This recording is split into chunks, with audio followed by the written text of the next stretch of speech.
Hello, everyone. Thanks for joining. It's October 28th, 2022.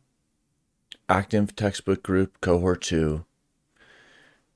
We're in the ninth. Oh, we're in the...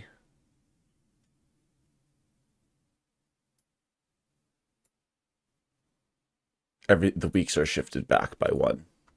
Is that true? There's two 21s. Or there's been some kind of other time glitch. But today is 10/28. Anyways, we're discussing chapter 4. Continuing our discussion of chapter 4. So, where would anyone like to start with? Does anyone have a general chapter 4 remark or a particular question that they want to look at? And that, or anything else?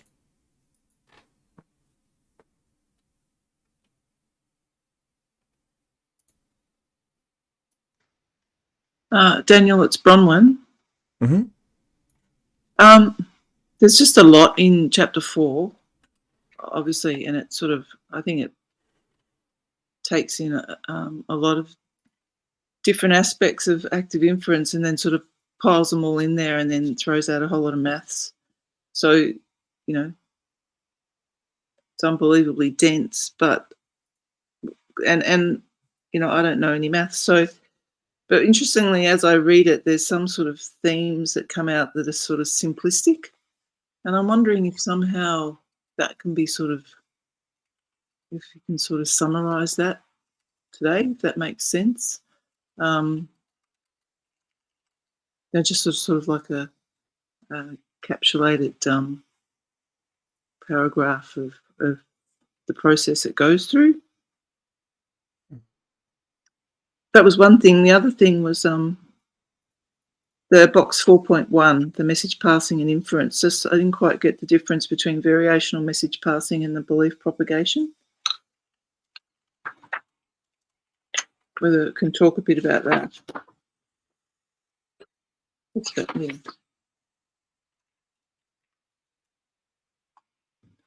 Yeah, that's about it, really.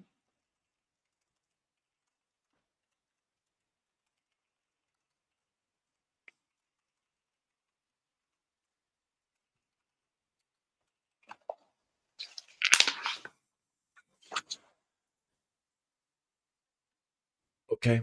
Does anyone have any thought on this in chat or just anything else to add? Or we can try to address these.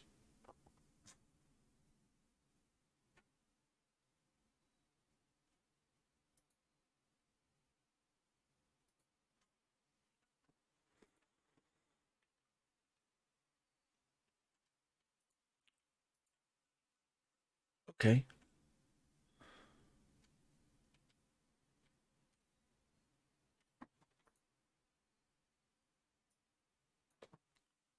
Well, one way to look at the theme of chapter 4, or the kind of looking beyond all of the technical details. And the technical details, it's kind of like an iceberg because they could show a little or they could show a ton. Every time they show one, they could also show a whole set of ways to get to it or not. So it's kind of like maybe it's like a variable of the text, how much of the math they just mention versus explicitly write out. Yeah. Because there's a lot of papers with no equations at all, like a philosophy paper, that will still say because of the variational free energy or because the generative model is this way.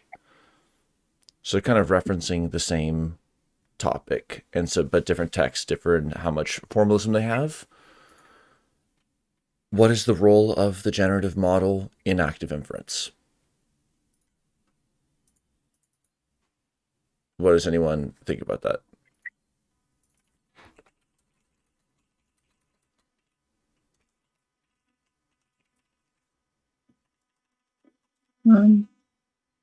Or in the textbook, where's any quote where they say a generative model is blank, or this is the role of a generative model. We can look for some too, or any other thought someone has.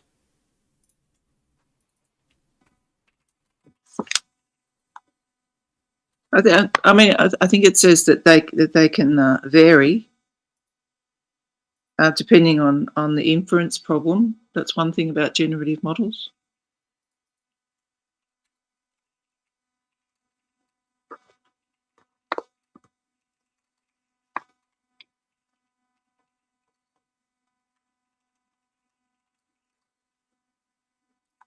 Yeah, another way to that variation point's really important. The variation is sometimes described with like fine tuning within a given inference problem, which is sometimes framed as perception in the most fast timescale and learning and memory in a medium timescale. Yep. And then also different implementations or different like model structures can vary across inference problems.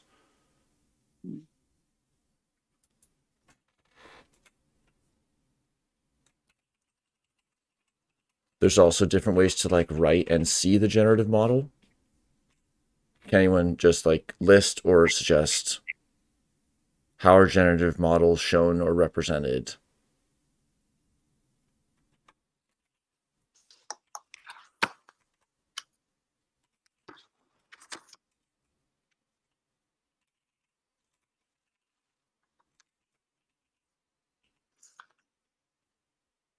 So is that the factor graphs? Yeah. This is 4.3. In which section? Figure 4.3. Is it?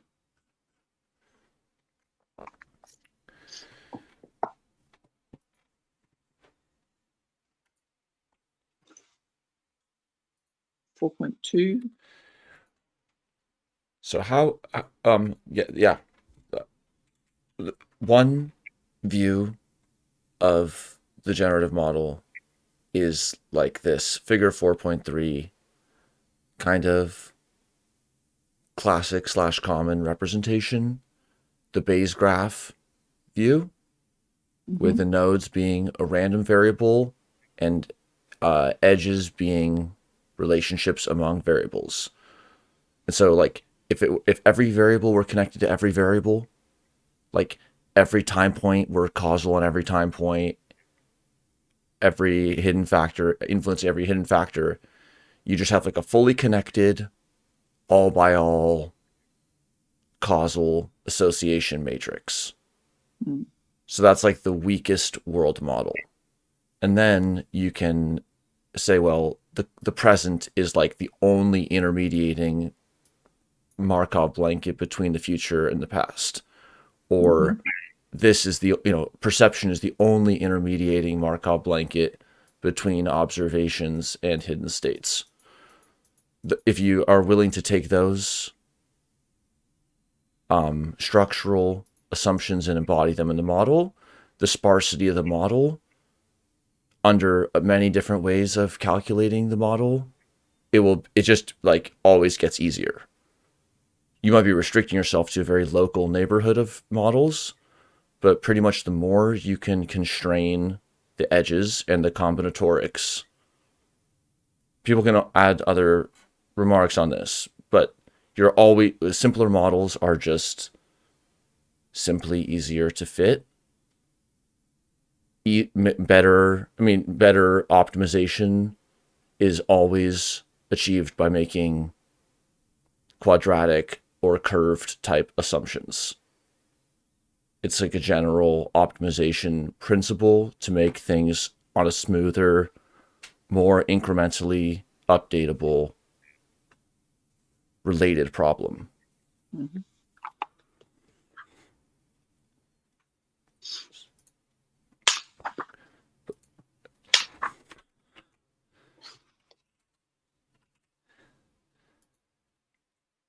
They deal with time differently. They deal with everything differently. time slash space, etc. differently. Sorry, can you hear me now? Yes, Ali, go ahead. Okay.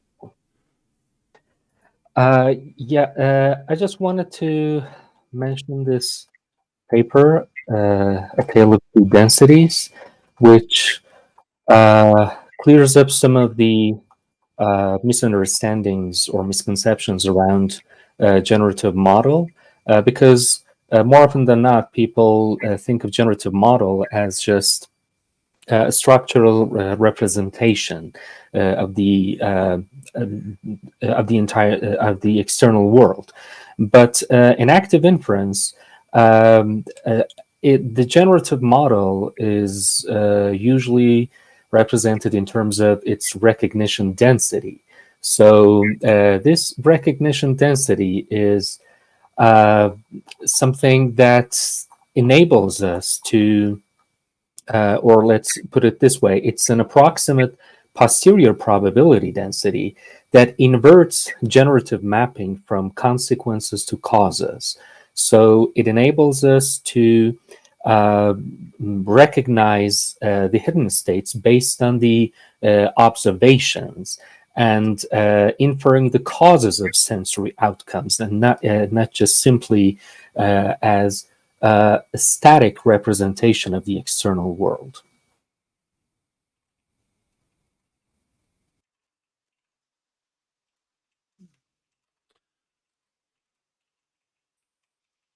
Great point, Ali. To like kind of unpack this, and this is a great great entry point. The Tale of Two Cities is a book about two cities. The Tale of Two Densities is some work with Ramstead and others, and there's at least some stream on it. And the two densities are like the two directions which a Bayesian type model can be used, which is in its recognition capacity and in its generative capacity. So one point is the difference between a sort of like descriptive statistical approach,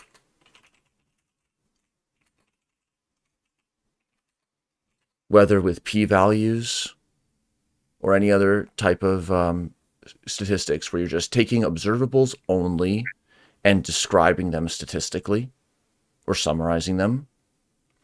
The two densities are those two faces of the Bayesian model, which is about its capacity to generate data from hidden states and, as Ali said, to be inverted or to be able to perform inference on hidden states from observables.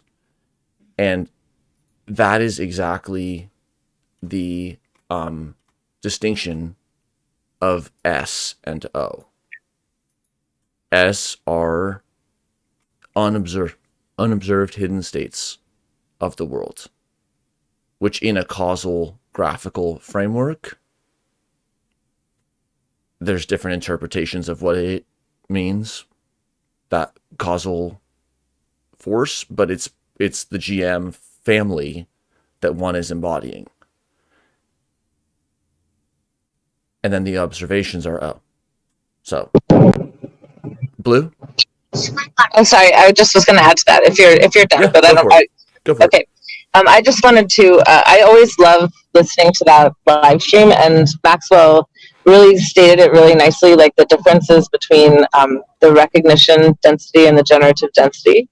It was how he described it was like if you're stacking up dominoes, and then you're going to knock them over, right? Like, so the recognition density is like the stack of dominoes, and then the generative density is like the action occurring between the dominoes falling down. Like, I always like that, and it's locked into my mind and really kind of helps me get a grip on maybe the differences or distinction there.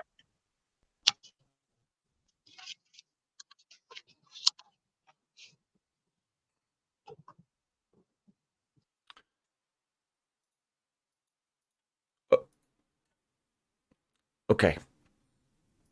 Brock or someone, what have you added this quote for?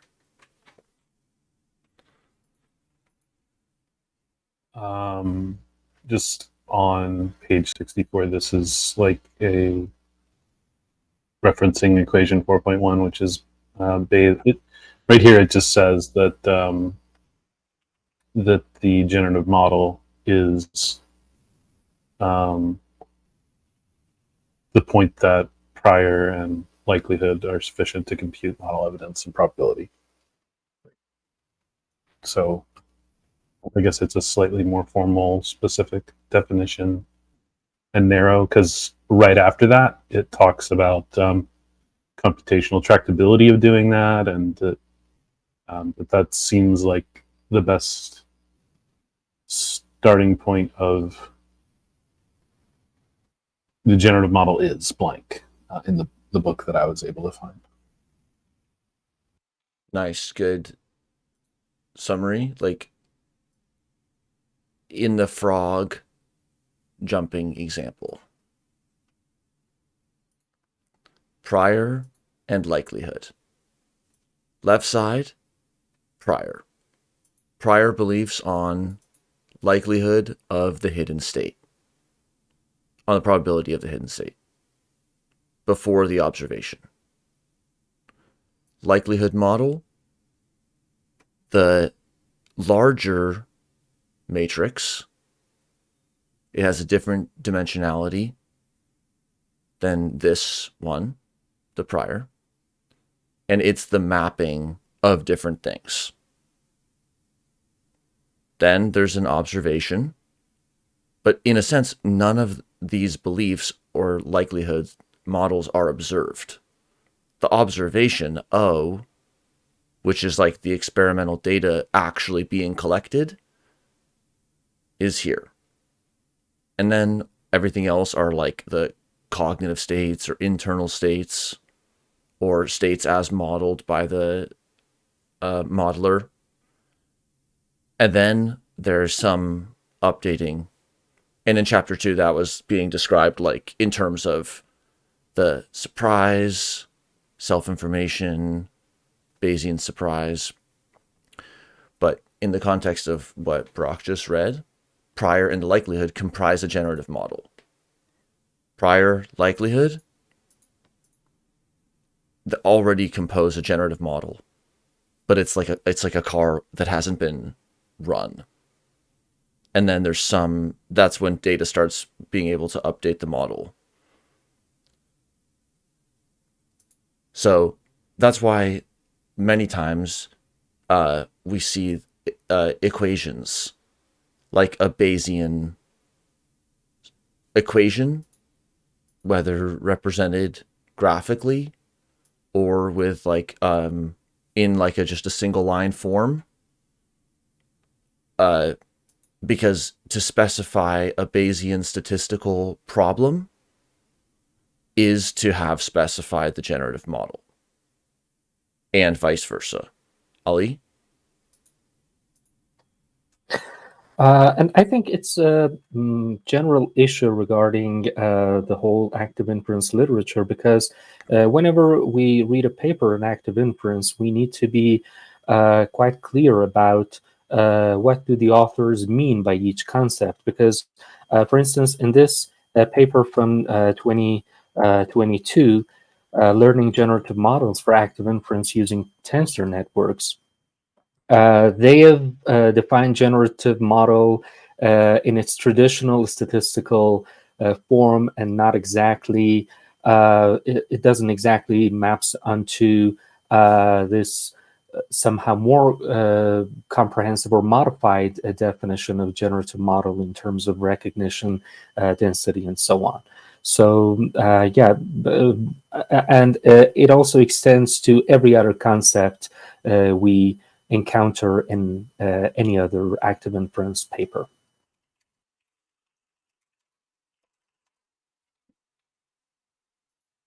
Thanks. Great point.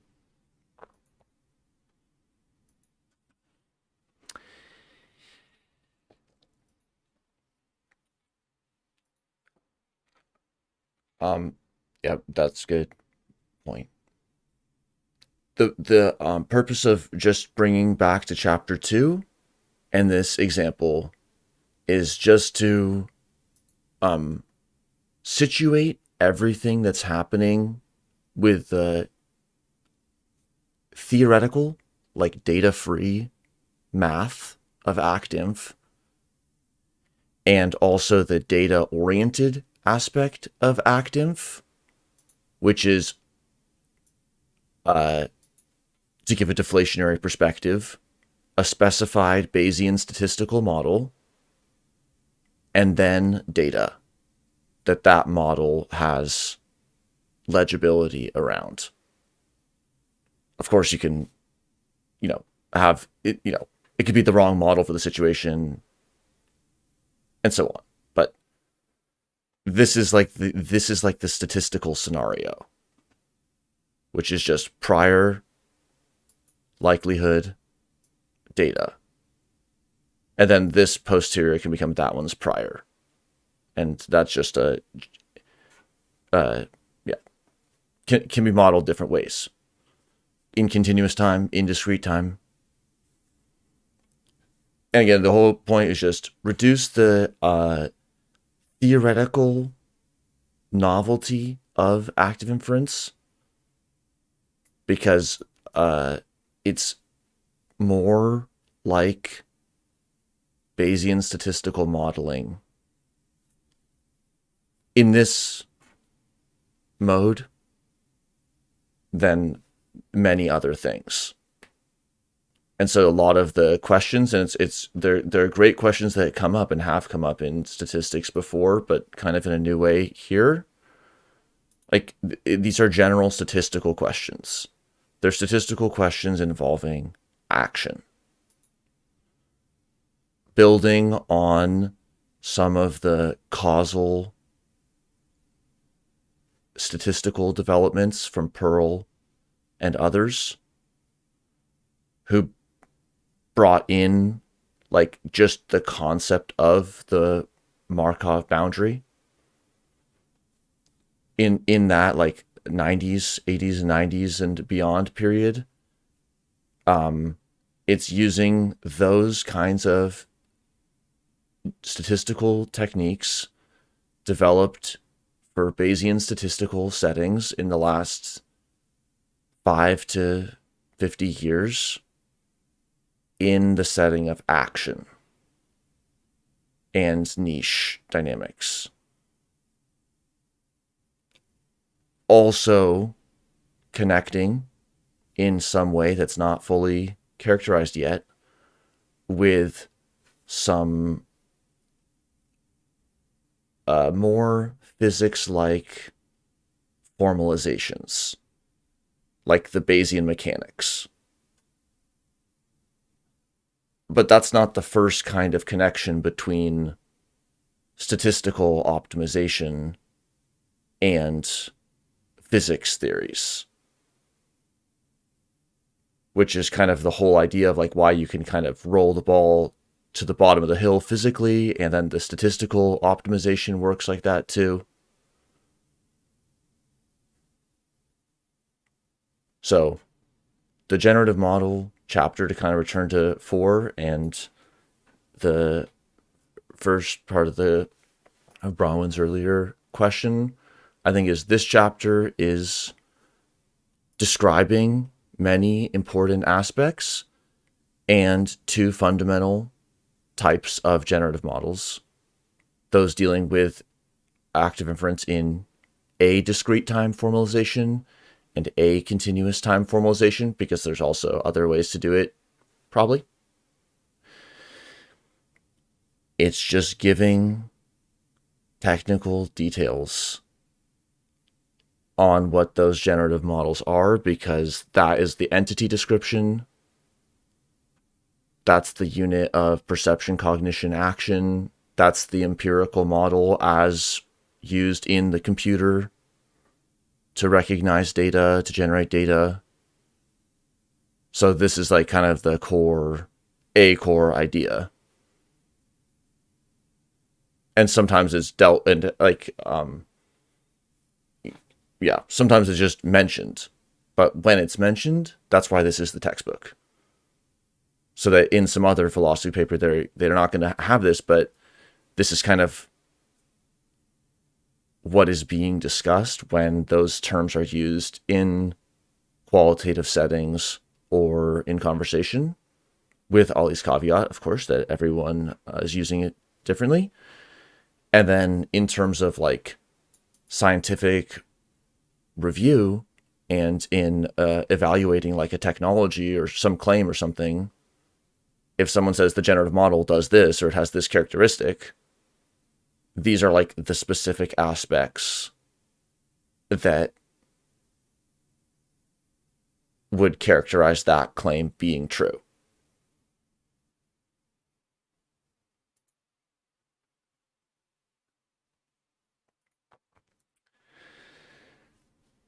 So that was good. Very interesting discussion on the generative model.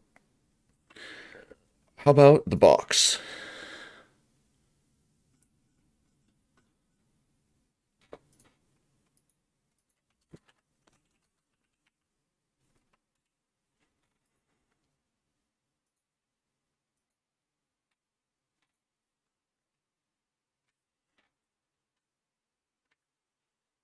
Ollie?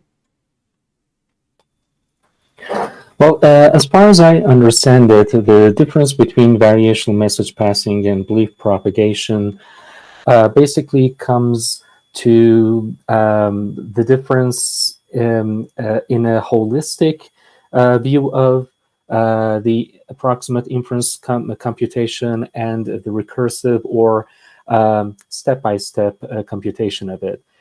So in variational message passing case, we actually have the already actualized trajectory for messages, and we know all the conditional properties of children with regard to their parents, and with those informations we can compute the whole approximate free energy of the whole process. But for belief propagation, we need to compute that recursively in each step without necessarily needing to have all the information for all the conditional probabilities of parents for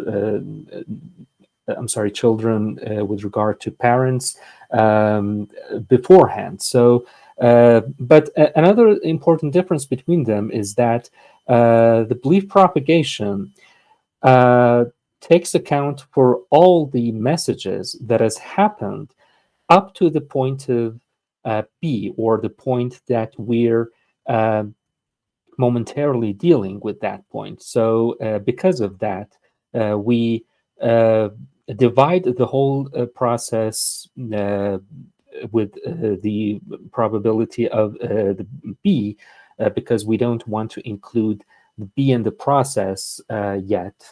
So that's basically something similar to a kind of deductive way of doing inference and the inductive way of doing that.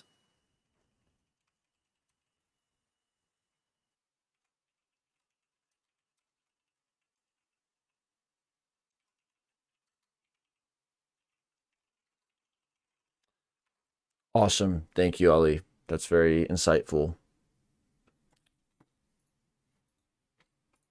Let's look at 4.1 and see where we're seeing some aspects of this. Well, let's pull out one more level. Ollie, what would you say, what category of things do variational message passing and belief propagation,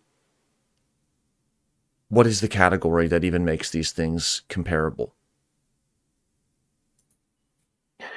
Well, the similarities between, at least the structural similarity between these two ways of computation is their dependency on the expectation of the conditional probability. So in each case, we're just computing the inference in terms of their expectation. And as we see, even the equations look quite similar to each other. So, but as they pointed out in the bottom of the box, this is a slightly non-standard use of the expectation operator. So we need to be aware of this point as well, because, well, if both of those expectation operators were exactly the same, there wouldn't be any difference, any similarities between those two kinds of inference schemes. All right, thanks a lot for that. Okay, a few notes. One is these will be fun to see the descriptions of. And just, yeah, like what these expectations are over. Keeping in mind the expectation here is about the central tendency of a statistical distribution, not a time projection. So talking about, as Ali highlighted, the expectations on variables, that doesn't necessarily have to be a time series prediction. In fact, one of the most important uses is just to calculate a rolling snapshot in the context of prior and likelihood distributions as incoming data come in. So they're like parameter fitting modeling approaches. And is it fair to say that for a given analytically expressed Bayesian equation, so formula, it's possible to take the approach of working with it more along one branch or more along another branch? Is that the case, Ali? Or anyone else? Papers tend to like take one approach or another, but there's also some papers that probably compare them. But they're distinct implementations, potentially with some differences in outcome that would be interesting to explore. But is it the case that they're both possible to be used for a given Bayesian equation?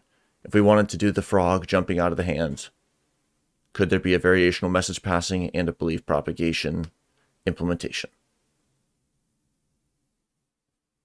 Well, I guess so. If the kind of situation we're dealing with doesn't necessarily restrict us to use the global view versus the local view of the inference, then I guess both of them can be applied.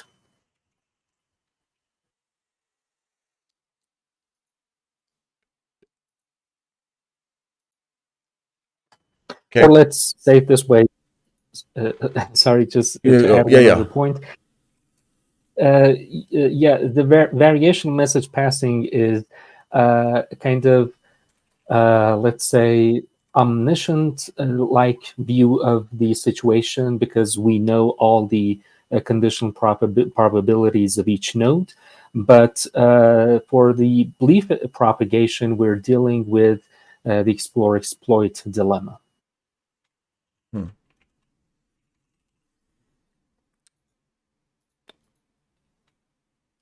Also, their computational implementations could be different.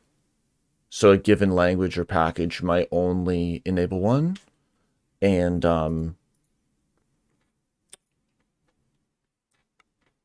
one other. Well,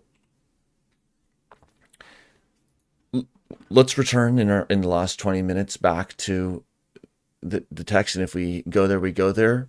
But this also relates to the factor graphs and some mathematical equivalencies with factor graphs and Bayesian graphs. That is some of the work since like 2017 and a little bit before of DeVries and Parr and Friston, where these algorithms can statistically have good computational implementations, or just how good exactly probably is an open question.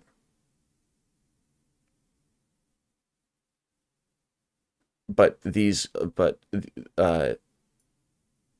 there are procedural rules for calculating large graphs of this structure,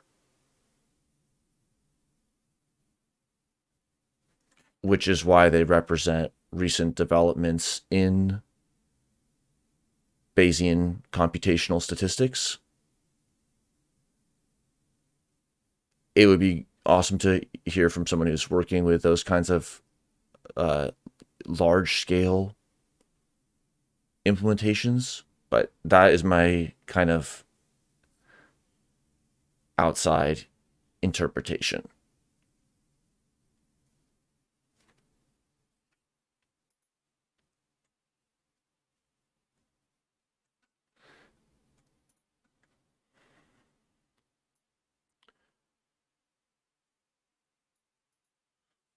Well, Ollie, go ahead.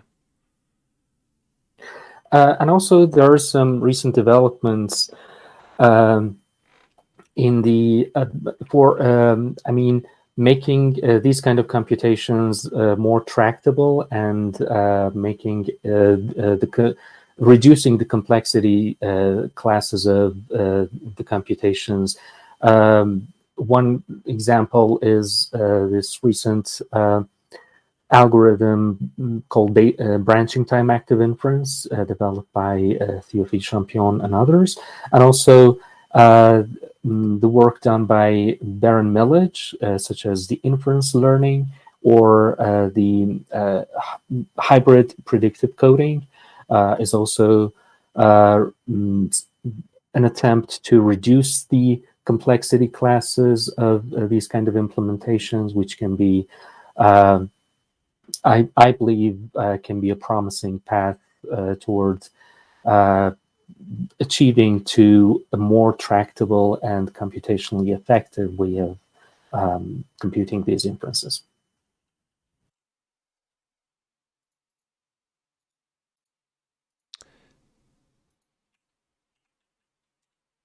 Nice. Thank you for that. Yeah.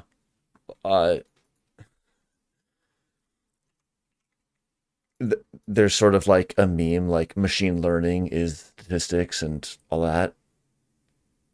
So this chapter, and hopefully seeing how some of these developments from pure Bayesian statistics, but in the more recent era, there have also been computational kind of interplay with the pure theory development. For example, bootstrap-based algorithms, non-parametric statistics, where one like resamples from distributions and does that many, many times. That kind of sampling-based approach was worked out on paper long before it became computationally plausible to actually sample and store large amounts of information. And then once that computational availability started to happen, and better sampling algorithms and better hardware, then that area of statistics can become applied,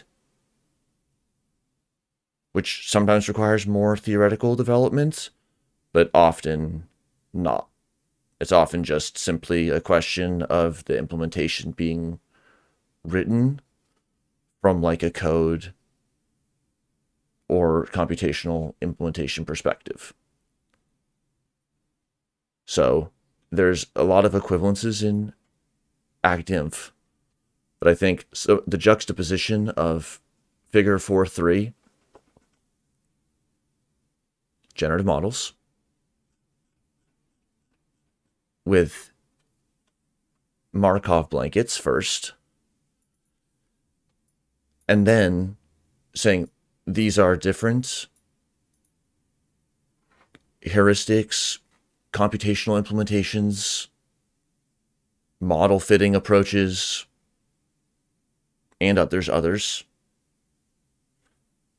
that if you can state it like it looks in figure 4.3, then this kind of computational statistical branch will become accessible.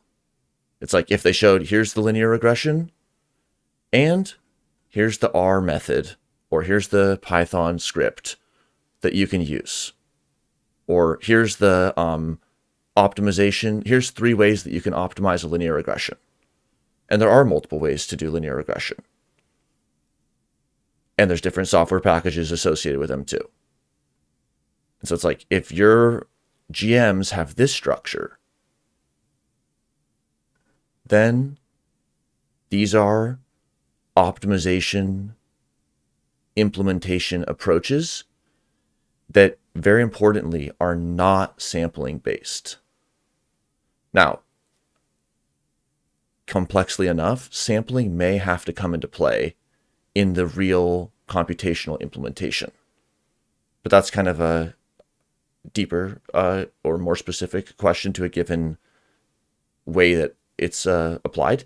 But just more broadly, these are not just trying to sample data until the landscape is like fully coded. These are models that, with their sparsity, like what's not connected, embody sometimes incredibly strong structural assumptions about the world, which is why there's the whole question of structured learning. Because once you're structured in the GM, like we'll see it in chapter 6 as well, the kind of structure is set, and then there's like a fine tuning where the actual variables get tuned to the right values. That's learning and perception. But also learning can be structural. So I hope that kind of provides some concordances with the generative model and speaks to its like total centrality in ActInf in chapter 4, and connects it to box 4.1 that's describing some exciting techniques for computing large Bayes graph type generative models. One last comment on this, and then we'll still have more time, just time for kind of overviewing again, is like, I think people have certainly said before, don't anyone specific right now, but just that there is a lot of focus on the Markov blanket concept and the sort of like everything about the Markov blanket, the mystery, but less focus on the generative model concept. So when people then thinking about, oh, how do we model organizations or this cognitive feature, there's a lot of focus on like, well, what are the nested Markov blankets? And now there's a way to think about that as nested Markov blankets, recognizing the generative model that isn't just the entity scale blanket, but that kind of nested Markov blanket representation, multi-scale systems, kind of like just general point. What gets often not brought up in those situations is like, okay, society is nested Markov blankets, but what are the generative models? If you specify the generative model, you'll have also specified the Markov blankets, because you'll have defined the particular things embodied in the actual generative model. So it's like, is it an active inference claim that a situation has been analyzed in terms of interacting generative models and generative processes? Or is it a general claim about multi-scale systems being nested? So when we think about just the encapsulating Matryoshka nature of the nested blankets, the generative model is not specified in more cases than not. Hope that's an interesting and fair point.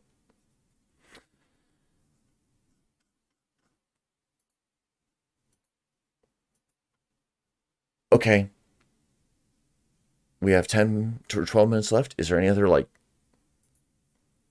thought or question? Brock wrote, spooky inference in close proximity to surprise generates noisy definitions. I was just kidding Okay. about Ali saying lots of different names for things. We call that spooky action at a distance entanglement now. But at the time, it was a bunch of different things when it was first observed. And it was surprising. So, anyways, I don't know if, it's worth like thinking or just linking, like lingering a little bit on the intractability of specifying like the model entirely in a lot of cases.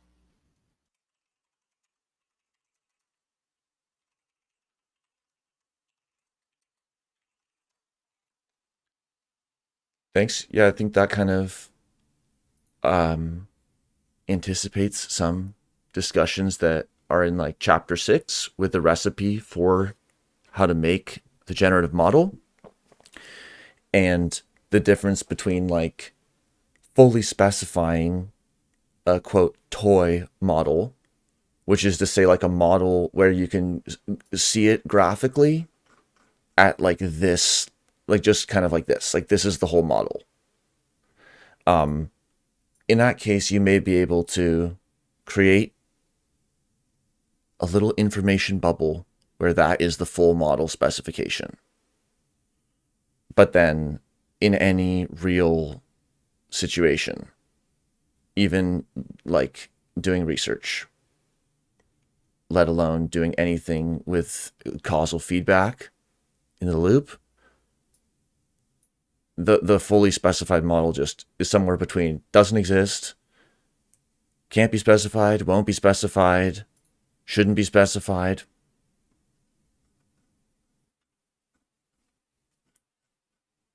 So then what then?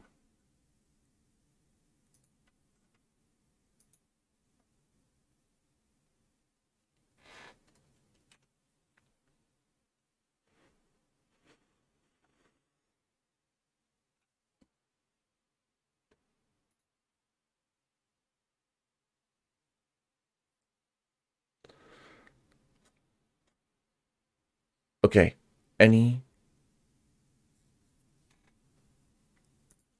thoughts on 4?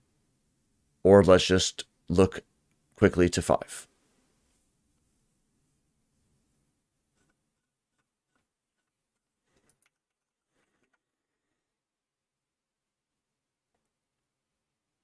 Ali, go for it.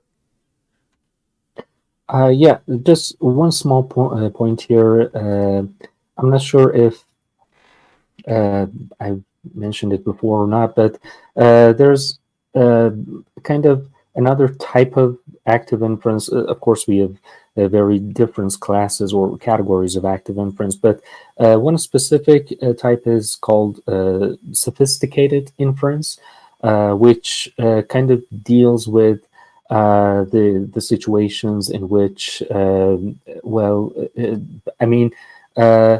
instead of predicting what would become later at each stage, it tries to compute everything that has come before, or in order to have a way to compute counterfactual consequences, or the things that we need to or somehow the kind of decision-making processes and so on.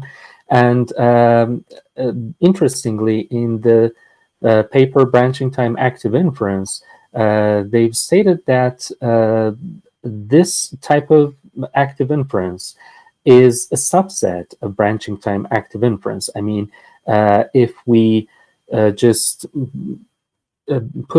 take that branching time active inference and separate it into forward and backward propagation trajectories, we'll come with traditional active inference and sophisticated active inference. So I think the main paper for sophisticated active inference is this one that I'm posting here. So yeah, that's just one small point I wanted to mention. Great point. Thanks for sharing this generative model knowledge. It's very helpful. Livestream 11 was sophisticated affective inference. So that was with a secondary, or, here, verbally secondary adjective, affective, reflecting that they were modeling an affective variable or taking an affective interpretation of their model's cognitive function.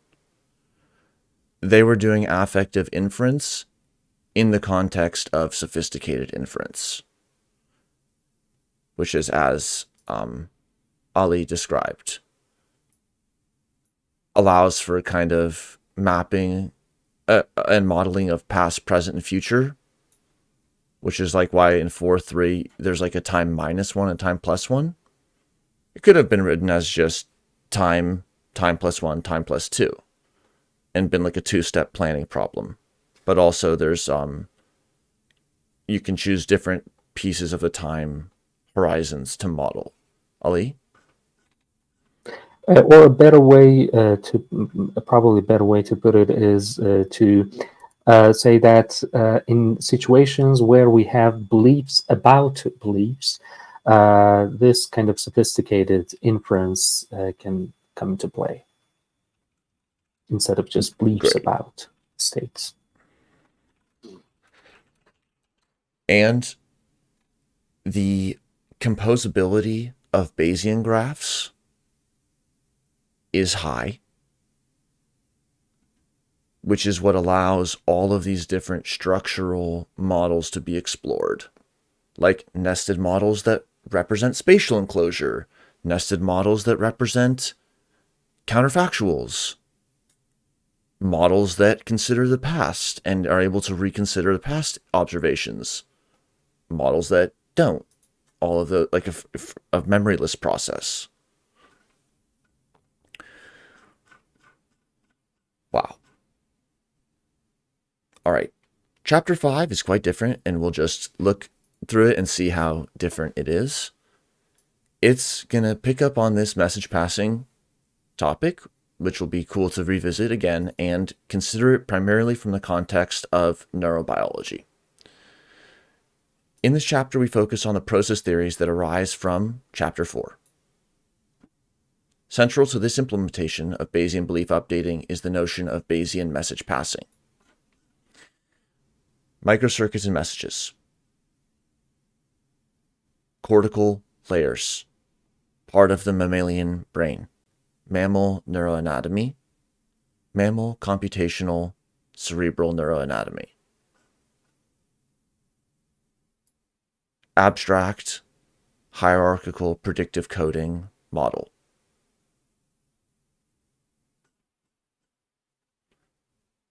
Motor reflex arc in the spinal column of a mammal.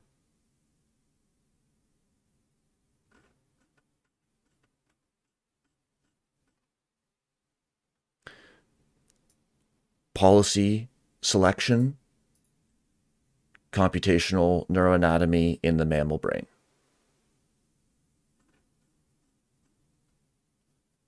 Putative roles of neurotransmitters in active inference. Different neurotransmitters and their sort of like putative or coarse-grained or hypothesized computational role.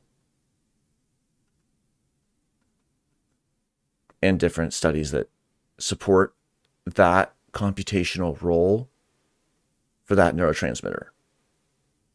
Not saying it's like the only thing it does or the only way to look at it. Just they found empirical support for it playing that statistical role in those experiments.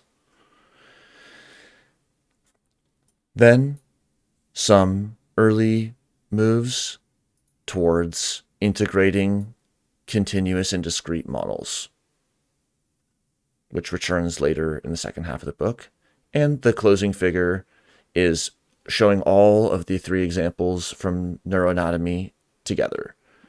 Planning with those dopaminergic brain regions, then the prefrontal cortical regions on top, and the spinal reflex motor behavioral arc with action. So it's like when we've been talking about planning as inference and prediction and generalization, categorization as inference, learning as inference, action as inference, this is the graph. So it's a different chapter. It's not as equation driven, and it's primarily based on those examples of mammal and generalized computational neuroanatomy. So it's a cool last chapter for the first half. All right. Any other last comments?